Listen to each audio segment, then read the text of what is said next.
Howdy ho, fellas. So, I'm going to chat about some Bfs reels.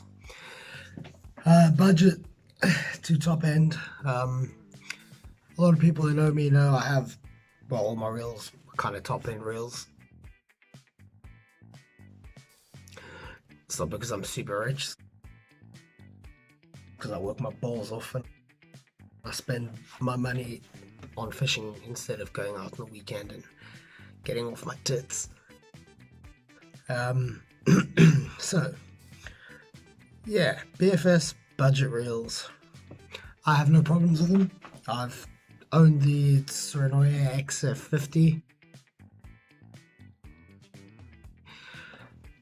Does what it says on the tin.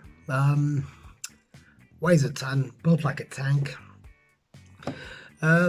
You know what? It'll get you down to Bfs weights, as will I'm sure the new Spirit Fox and all these things. But this is where the big but is. It's the way it gets you down there. If you even just change how hard you're casting or whatever, like the braking systems aren't great. Obviously, they have to cut on components and stuff somewhere. So I don't know what braking systems they use in the cheaper reels, but you have to constantly dial them in, even if you're casting slightly harder than usual, putting a bit more effort into it. Spools tend to overwind. But they're great for getting people into BFS, and the more people they get into BFS, the better for the sport in the whole, right? So you don't have to go splash out $600 on a BFS reel, but the ride on that reel will be amazing. Everybody who's gone from the entry level reels and has stuck to BFS and have upgraded to the Shimano's, the Daiwas, whatever, there's no comparison. You know, that's usually where you're picking up their secondhand Surinoyas and stuff for $30, which is fine because that's somebody else can get into BFS. So it has its place, it has its thing. You don't have to have top of the line KTF tuned bollocks and things like that, you know. I mean, it's probably my favorite one is the Conquest. I've pumped it up a bit, put a different spool and stuff in it. Yeah, just get a foot into the door and do those kind of things is fine.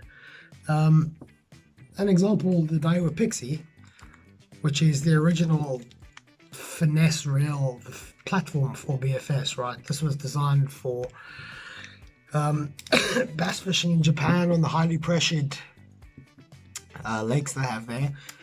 So it was an ultralight casting reel. And then Ray Studio brought out a BFS spool. Costs 35 quid off AliExpress. You're gonna wait a month to get it, but that's fine. Man, I cast sub 3 grams of this all day. Look, I've pumped it up with some tuning parts, which is what I love about the Pixie. It's extremely versatile. You get loads of different parts from Hedgehog Studios, etc. And you can really personalize them, make them your own. You know, I added a clicker into this one just because I like a drag clicker. Yeah, handle knobs, reel knobs. So, you know, you don't have to spend $500 to get an awesome BFS reel. I mean, these things have been going forever, the Pixie.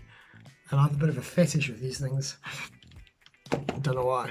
But, yeah, so if you're going to go the budget route, cool, you know, but it's going to do things for you, but it's going to be a hard ride. It's going to be frustrating.